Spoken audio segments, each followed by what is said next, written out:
Hello student, welcome to मुद्रा study platform. आज की क्लास में हम रिलेशन टॉपिक पढ़ेंगे। चलो आज की क्लास को हम कंटिन्यू करते हैं। इस टॉपिक से डेफिनेटली एक क्वेश्चन आता है, चाहे कोई भी कॉम्पिटिटिव एग्जाम हो। अब स्टार्ट करते हैं। देखो, संबंध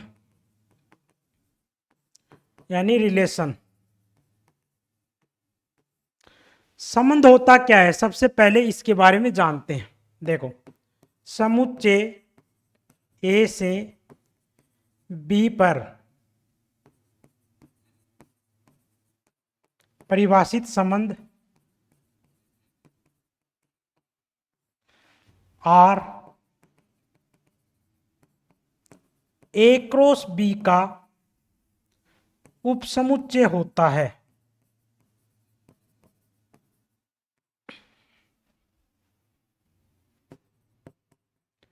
अर्थात R is subset of A cross B. अब देखो, ए क्रॉस बी क्या होता है। लास्ट क्लास में हमने क्या पढ़ा था, दो समुच्चयों का कार्तीय गुणन पढ़ा था।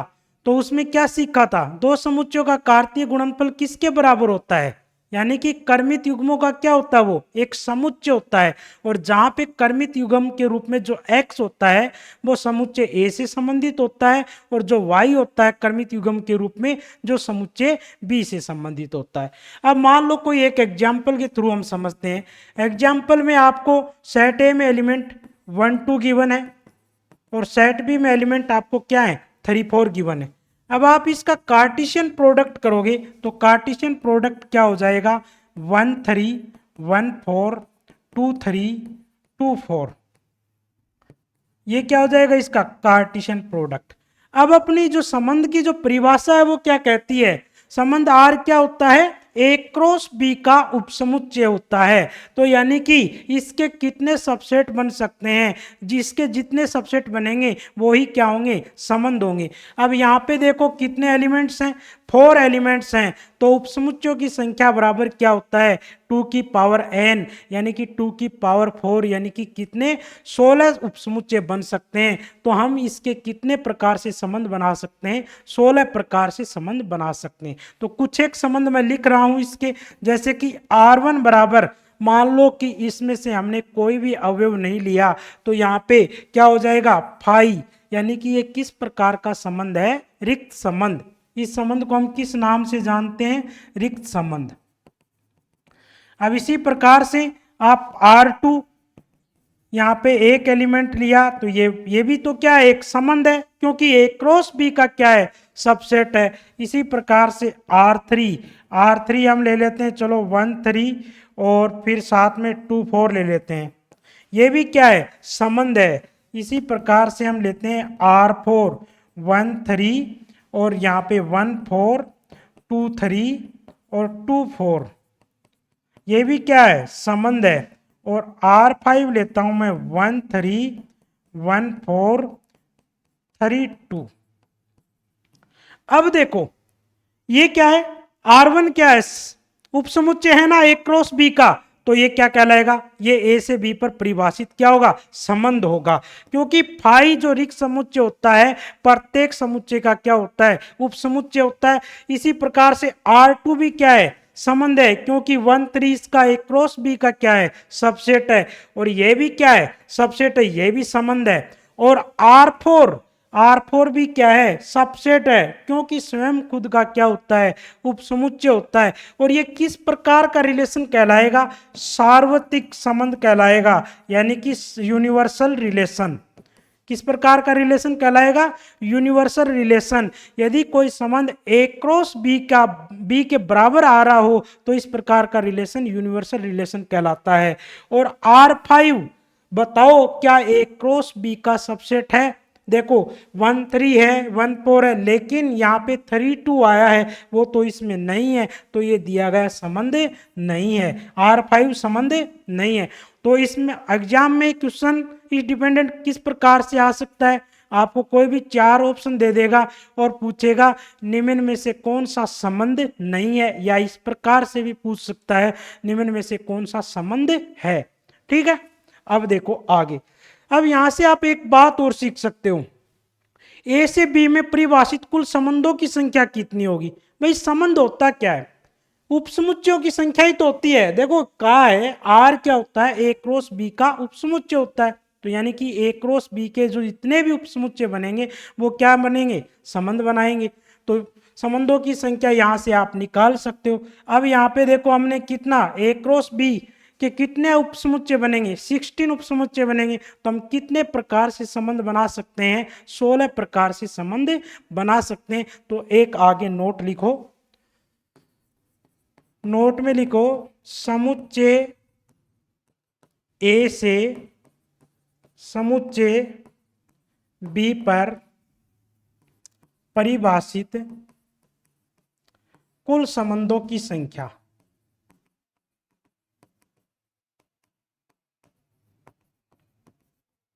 क्या हो जाएगी? 2 की पावर mn। देखो मान लो सेट ए में अवयवों की संख्या कितनी है? m। सेट बी में अवयवों की संख्या कितनी है? n। तो ए क्रॉस बी में अवयवों की संख्या कितनी हो जाएगी? mn। और रिलेशन होता है वो ए क्रॉस बी के सबसेट की संख्या ही तो होती है, संबंधों की संख्या। तो यहाँ पे ए क्रॉस बी के सबसेट की संख्या कितनी हो जाएगी? 2 की पावर mn। और वही तो क्या होगी? कुल संबंधों की संख्या। अब इसी प्रकार से आप बता सकते हो अरिक्त संबंधों की संख्या। अरिक्त संबंधों की संख्या बतानी है तो देखो हमने एक R1 बराबर 5 लिखा था। 5 जो रिक्त संबंध आ रहा था उसको हटा दोगे तो बाकी जो बच गए वो अरिक्त संबंध बच गए। 2 की पावर mn में से हमने क्या कर दिया? 1 घटा दिया। ये तो बात ही अपनी समुच्चय ए से बी पर परिभाषित कोई संबंध हो। अब कोई संबंध ए से ए पर परिभाषित हो, कहा हो? ए से ए पर परिभाषित हो। या हम इसको इस प्रकार से भी पढ़ सकते हैं, कोई संबंध ए पर परिभाषित हो तो वो क्या हो जाएगा? ए क्रॉस ए का उपसमुच्चय होता है। तो लिखो, लिखो आप समुच्चय ए पर परिभाषित संबंध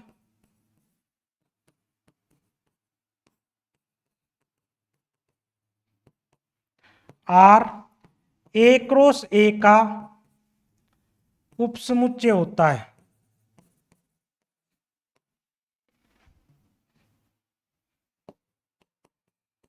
अर्थात R is subset of A cross A. चाहे तो आप इसे ए से ए पर बोल सकते हो या समुच्चय ए पर बोल सकते हो, ठीक है। अब देखो इसमें भी आप नोट लिख लो, समुच्चय ए पर परिभाषित कुल संबंधों की संख्या बता सकते हो कितनी हो जाएगी भाई? माना सेट ए में मान लो कितने हमने माना? m एलिमेंट्स हैं, m अवयव हैं। अब बताइए ए क्रॉस ए में कितने अवयव हो जाएंगे? m square. भाई ए से ए पर परिभाषित जो संबंध है वो ए क्रॉस ए का ही तो क्या होता है? सबसेट होता है। तो बताइए इसके सबसेट कितने हो जाएंगे? 2 की पावर m स्क्वायर। और यही तो क्या हो जाएगी? कुल संबंधों की संख्या।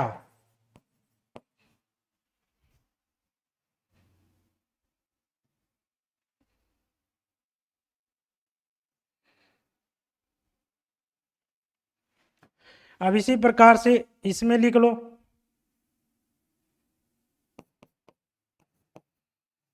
अरिक्त संबंधों की संख्या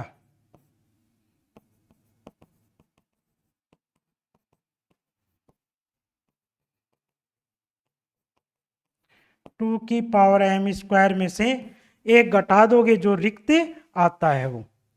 चलो इससे डिपेंडेंट हम एक क्वेश्चन करते हैं। देखो क्वेश्चन लिखो, कोई सेट ए आपको इस प्रकार से दिया गया है, x is less than equal 5 तथा x, ये लिख लो समप्राकृत संख्या।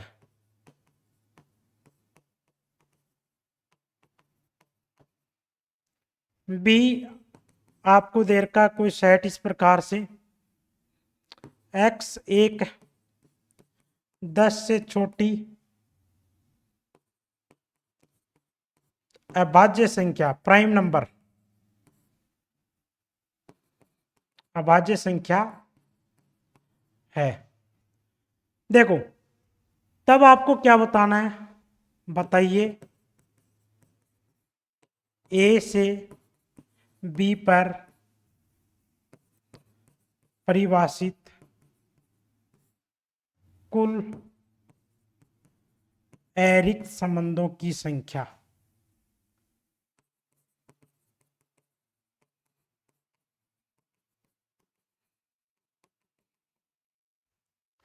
आपको क्या करना है, ए से बी पर परिभाषित कुल अरिक्त संबंधों की संख्या बतानी है। तो देखो भाई फॉर्मूला क्या होता है, ए से बी पर परिभाषित अरिक्त संबंधों की संख्या 2 की पावर mn माइनस 1, यही लिखवाया अभी नोट के रूप में हमने। अब देखो यहाँ पे सेट ए में अवयवों की संख्या m और सेट बी में अवयवों की संख्या क्या है n।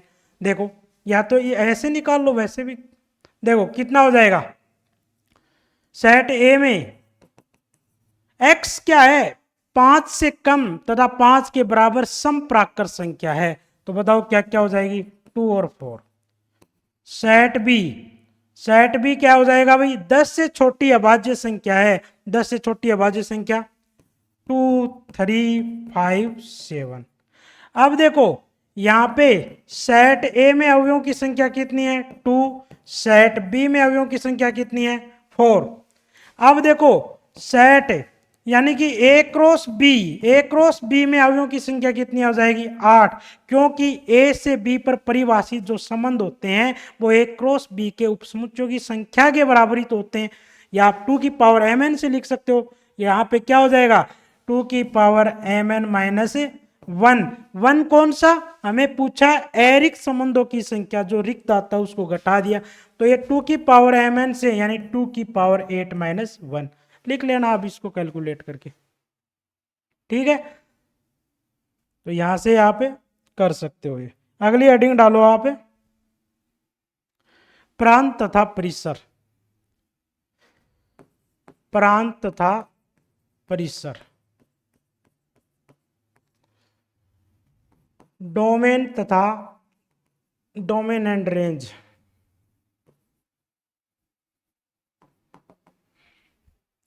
देखो डोमेन क्या होता है और रेंज क्या होती है, लिखो इसके बारे में थोड़ा सा।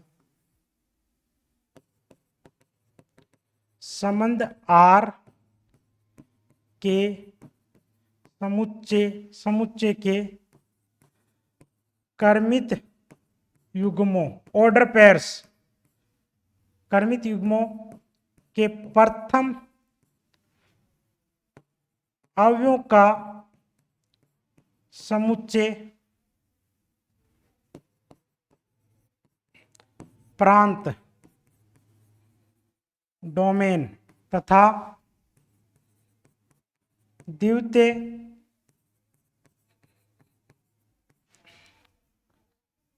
अवयवों का समुच्चय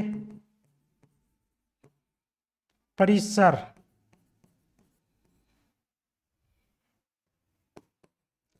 रेंज कहलाता है।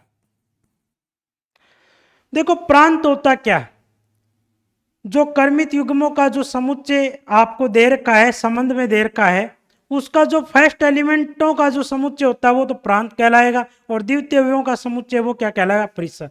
जैसे मान लो कोई संबंध आपको इस प्रकार से दे रखा है, 1 का 1 से रिलेटेड रिलेशन है, 1 का 2 से रिलेशन है, 1 का 3 से रिलेशन है। अब आप बताइए इसका डोमेन क्या हो जाएगा, इसका डोमेन क्या हो जाएगा। मैंने क्या कहा है इस भाषा में, प्रथम अवयवों का, क्रमित युग्मों के प्रथम अवयवों का समुच्चय क्या कहलाता है प्रांत। यहाँ पे इसका प्रथम अवयव 1, यहाँ भी 1, यहाँ भी 1, तो इसका प्रांत ये हो जाएगा, ठीक है। अब इसी प्रकार से आपसे पूछे रेंज, रेंज क्या हो जाएगी, यहाँ पे देखो द्वितीय क्रमित युग्म का द्वितीय अवयव 1 2 और 3, तो ये क्या हो जाएगा 1 2 3। अब इसी प्रकार से कोई और संबंध ले सकते हो, मान लो कोई इस प्रकार से दे रखा, 1 का 1 से, 2 का 3 से, 3 का 4 से, इस प्रकार से कोई संबंध दे रखा है, आपको बताना है इसका डोमेन। तो डोमेन आप बता सकते हो, क्या हो जाएगा 1 2 3, प्रथम एलिमेंट्स का समुच्चय। रेंज क्या हो जाएगी 1 3 4। ठीक है, ये क्या होता है प्रांत तथा परिसर। अब आगे लिखो प्रतिलोम संबंध।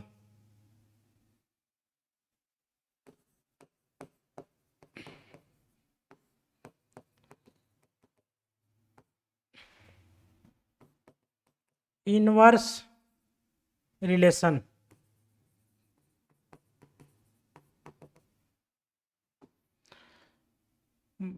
माना संबंध ए से, समुच्चय ए से बी पर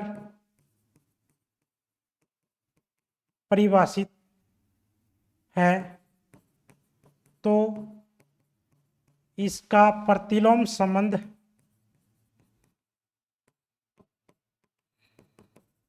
आर इनवर्स, प्रतिलोम संबंध आर इनवर्स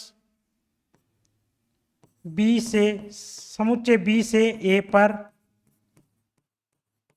परिभाषित होगा।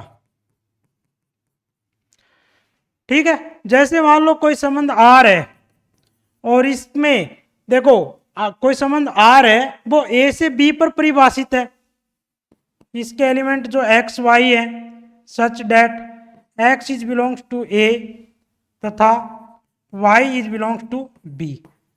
तब इसका जो आर इनवर्स है, जो प्रतिलोम संबंध है, वो बी से ए पर परिभाषित होगा। तो आप इसके जो एलिमेंट किस प्रकार से लिखोगे Y X such that X is belongs to A तथा Y is belongs to B. अब यहां पे एक बात और लिख सकते हो, आर का प्रांत, जो आर का जो प्रांत है वो किसके बराबर है आर इनवर्स के परिसर के बराबर। आर का परिसर किसके बराबर है आर इनवर्स का प्रांत। ये होता है अपना प्रतिलोम संबंध। जो संबंध ए से बी में है, यानी कि क्या कहा है संबंध ए से बी पर परिभाषित है तो इसका प्रतिलोम संबंध बी से ए पर क्या होगा परिभाषित होगा। ठीक है, अब नेक्स्ट हेडिंग डालो आप संबंध के प्रकार। यहां से क्वेश्चन आता है, जो एक क्वेश्चन आता है वो इंपॉर्टेंट है। संबंध के प्रकार, टाइप्स ऑफ रिलेशन।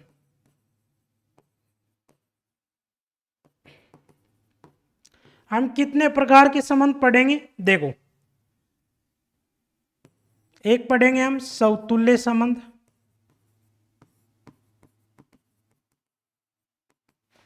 एक पढ़ेंगे हम सम्मित संबंध। समतुल्य संबंध यानी कि reflexive relation, reflexive relation. Symmetric relation सम्मित संबंध।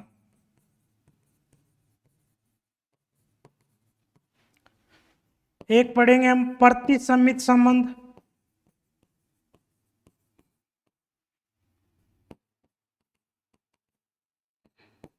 Anti symmetric relation.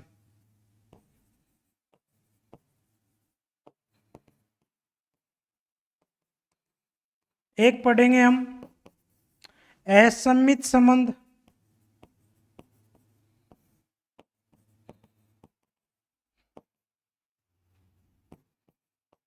Asymmetric, asymmetric relation. एक पढ़ेंगे हम सम्मित, प्रतिसम्मित, असम्मित और संक्रामक संबंध, ट्रांजिटिव रिलेशन।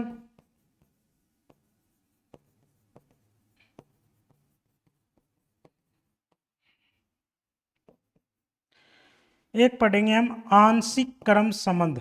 आंशिक क्रम छोड़ो एक बार, हाँ देखो मोस्टली हम ये 5 प्रकार के संबंध देखेंगे। कितने प्रकार के संबंध? 5। और एक और संबंध और लिखना चाहो आप लिख लो, तत्समक संबंध,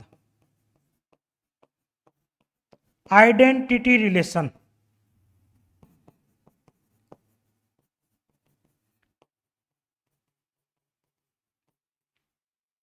ठीक है, देखो ये 6 प्रकार के संबंध पढ़ेंगे। यदि कोई संबंध, और इसके बाद में देखो एक और पढ़ेंगे हम, वो कौन सा संबंध पढ़ेंगे? तुल्यता संबंध, इक्विवेलेंस रिलेशन। Equivalence relation.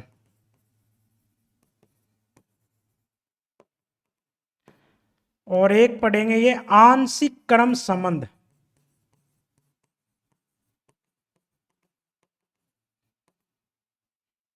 एक पढ़ेंगे पूर्ण क्रम संबंध। ये छोड़ो, एग्जाम में आपके आंशिक क्रम संबंध भी नहीं आता है, आपको तुल्यता संबंध तक ही, लेकिन थोड़ा बहुत आंशिक क्रम के बारे में भी जान लेंगे। ठीक है, अब देखो यहां पे संबंध समझो। तुल्यता संबंध क्या होता है?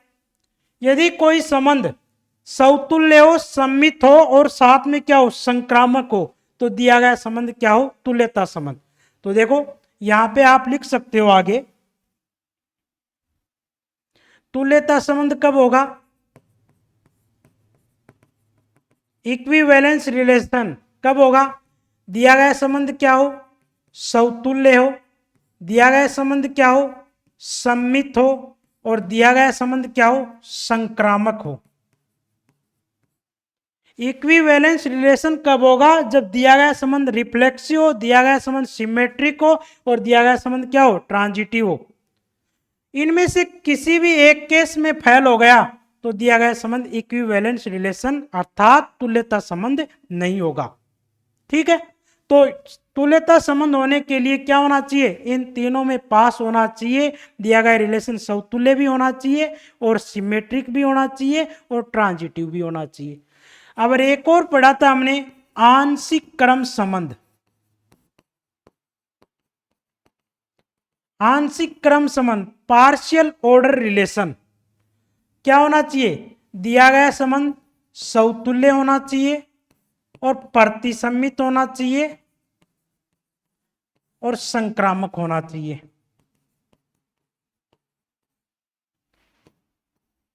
यदि इन तीनों केस में पास है तो दिया गया संबंध क्या होगा? आंशिक क्रम संबंध होगा, यानी पार्शियल ऑर्डर रिलेशन कहलाएगा। ठीक है ना, तो ये कल की क्लास में पढ़ेंगे। आज के लिए इतना ही। संबंध के प्रकार पूरे पढ़ेंगे हम, इसमें क्वेश्चनों की प्रैक्टिस अच्छे से करेंगे, क्योंकि डेफिनेटली यहाँ से एक क्वेश्चन प्रत्येक एग्जाम में उठ के आता है। तो ये बहुत अच्छा चैप्टर है, और जिसने संबंध को समझ लिया तो ये मान लो उसने अपने रिश्तों को भी समझ लिया। तो इसलिए संबंध को समझना बहुत ही ज़रूरी है। यदि वीडियो आपको अच्छा लगे तो आप अपने दोस्तों में शेयर कीजिए, और यदि क्वेश्चन की आपको प्रैक्टिस करनी है तो एसआर सैनी की जो फर्स्ट एक्सरसाइज है उसको आपको जरूर लगाना है, प्रैक्टिस के रूप में आपको करना है। जैसे ही थ्योरी कंप्लीट हो जाए उसके बाद में वो पढ़ना है। और किसी क्वेश्चन में यदि एसआर सैनी के सॉल्यूशन में आपको डाउट हो तो उसकी वीडियो भी सेट रिलेशन की एक्सरसाइज 1A अपलोड कर दी गई है। टोटल क्वेश्चनों की वीडियो अपलोड कर दी गई है, वहाँ पर विजिट करके आप देख सकते हो। ठीक है ना, और कोई डाउट हो तो आप कमेंट के माध्यम से पूछ सकते हो किसी भी प्रकार का। ओके।